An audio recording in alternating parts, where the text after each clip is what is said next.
Good evening, visitors. Welcome to the Australian War Memorial's last post ceremony. My name is Troy Clayton, and joining us today from the Royal Australian Air Force is Corporal Mark Zimmerman. We warmly welcome Group Captain Oni Walsh, Air Force Association ACT President. We welcome the veterans who have served, those that are still serving, and the families that love and support them. We also acknowledge the members of the RSL Services Clubs Association, RSL Victoria, and RSL Queensland, who are watching this ceremony broadcast across Australia. During this evening's ceremony, wreaths will be laid at the base of the pool of reflection by visitors to the memorial. If you're able, please stand and join in singing the national anthem.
Thank you. You may be seated.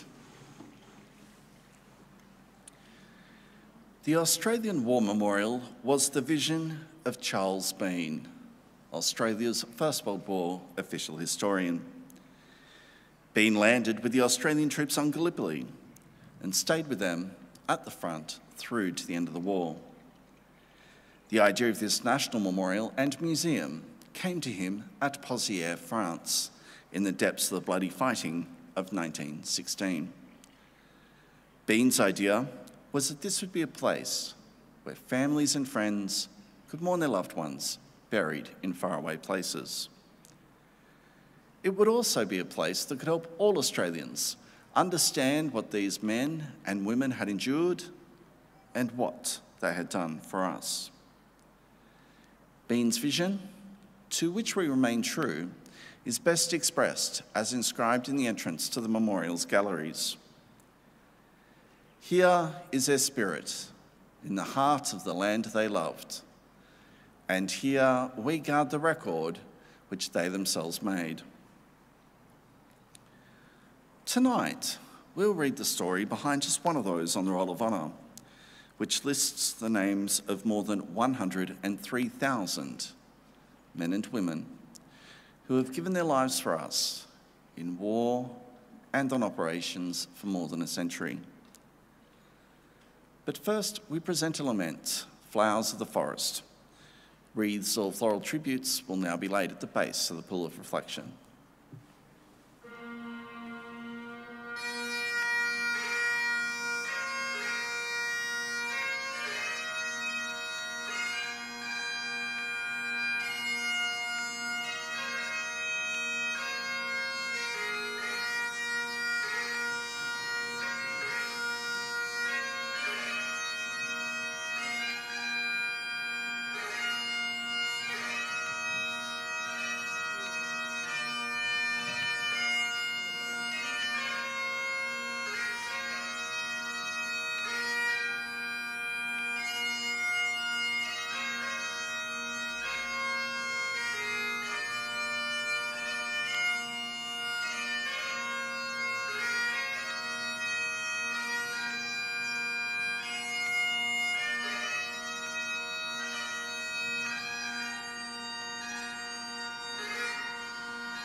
Today, we remember and pay tribute to Flight Lieutenant Wallace Martin. Wallace Martin was born on 17th of September 1919 in Scone, New South Wales, the son of John and Mary Martin. Wallace Martin enlisted in the Royal Australian Air Force on the 19th of August 1940. The 20-year-old had been serving with the 18th Light Horse Machine Gun Regiment, known as the Adelaide Lancers, but was discharged from the militia in order to join the RAF. After initial training, Martin travelled to Canada, where he attended Air Observers School in Edmonton and Bombing and Gunnery School in Mossbank. In May 1941, he was awarded his Observer's Badge, and in July he embarked for the United Kingdom. As part of the Empire Air Training Scheme, he was one of almost 27,500 RAF pilots, navigators, and wireless operators, air gunners, and flight engineers who, throughout the course of the war, joined the Royal Australian Air Force Squadrons or Australian squadrons based in Britain. In August, Martin joined No. 17 Operational Training Unit based at RAF Upwood, which he trained light bomber crews using the Bristol Bellheim. In December 1941, he transferred to No. 107 Squadron, RAF, based at Norfolk. Having received Douglas Boston trainers and new air crews and converted them to this aircraft, the squadron began flying daylight operations in March 1942. Martin gained a commission in 1942. He served with distinction as a navigator and was recommended for the Distinguished Flying Cross, the citation award noting that in September he navigated the leading aircraft of a section which attacked a whale oil ship off Cherbourg. With the attack taking place in the face of heavy anti-aircraft fire, Martin's accurate bombing contributed to the success of the mission. Some days later, he participated in a low-level bombing attack on a factory. His skillful navigation also resulted in locating 2 dinghies at sea, which saved the lives of those aboard. He was awarded the Distinguished Flying Cross in November 1942, and the same month was transferred to No. 464 Squadron. Although a RAF squadron, the personnel of No. 464 Squadron were drawn from many countries. Less than a third of the squadron members were Australian. Based at Feltwell in Norfolk, led by the South African Wing Commander Ronald Young, and equipped with Lockheed Ventura light bombers, No. 464 Squadron joined 2 group of bomber commands. In the first operation, an attack on the Radio Philips value factory at Edenhove in the Netherlands took place on the 6th of December 1942. All squadron aircraft took off at 11:20 in the morning, with numbers 487 and 21 squadrons.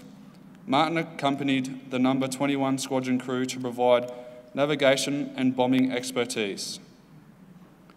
Low level was maintained by the formation, and journey was uneventful until the men crossed the Dutch coast, at which point they experienced a great deal of flak.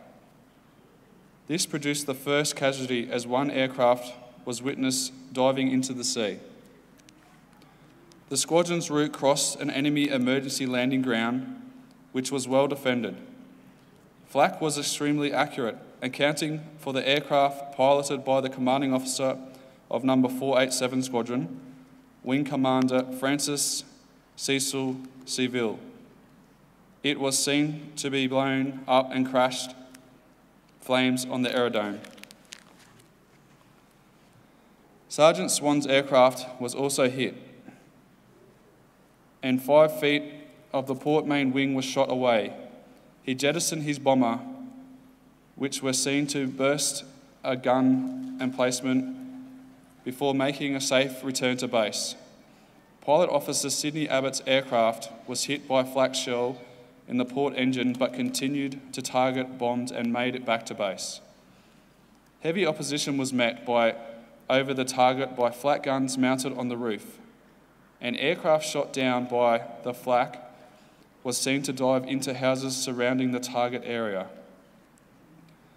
The aircraft in which Martin was the navigator was also shot down by flak, crashing in the target area just after 12:30. All crew members were killed. Sergeant Walter Gregory, Sergeant Arthur Milton, Flight Lieutenant Kenneth Smith, and Flight Lieutenant Wallace Martin, who was 23 years old. Today his remains lie buried in Edenhoven, Walsinus General Cemetery under the inscription, "Greater love hath no man than this, that he lay down his life." His name is listed on the Roll of Honour on my left, amongst almost 40,000 Australians who died while serving the Second World War. This is but one of many stories of service and sacrifice told here at the War Memorial. We now remember Flight Lieutenant Wallace Martin, who gave his life for us, for our freedoms, and in the hope of a better world.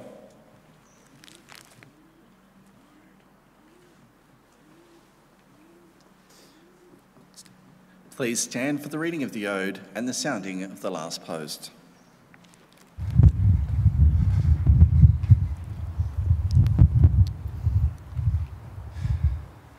They shall grow not old, as we that are left grow old.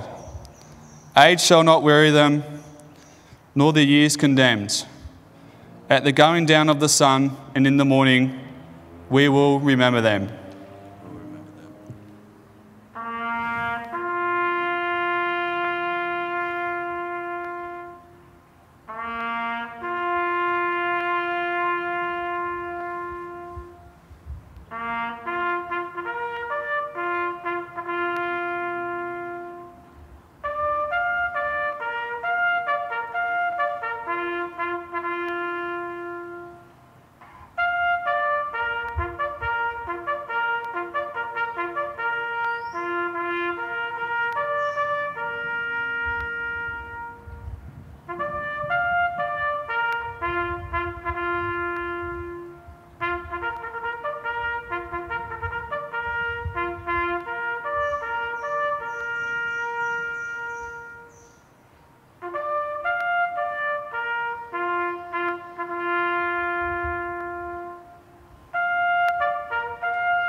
Lest we forget. Lest we forget.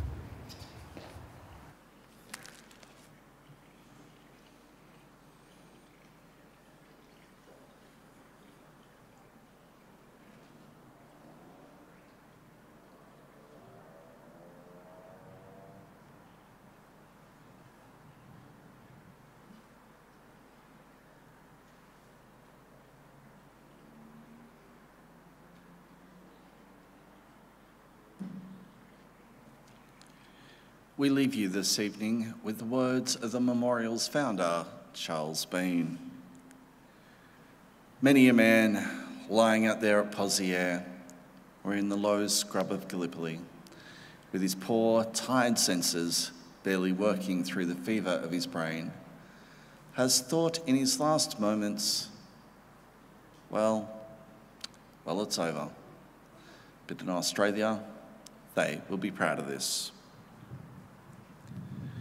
Ladies and gentlemen, girls and boys, that concludes the last post ceremony. On behalf of the director and staff, thank you for visiting the Australian War Memorial today, and for your continued support of the Memorials Development Project. And we wish you all a very pleasant evening. Thank you.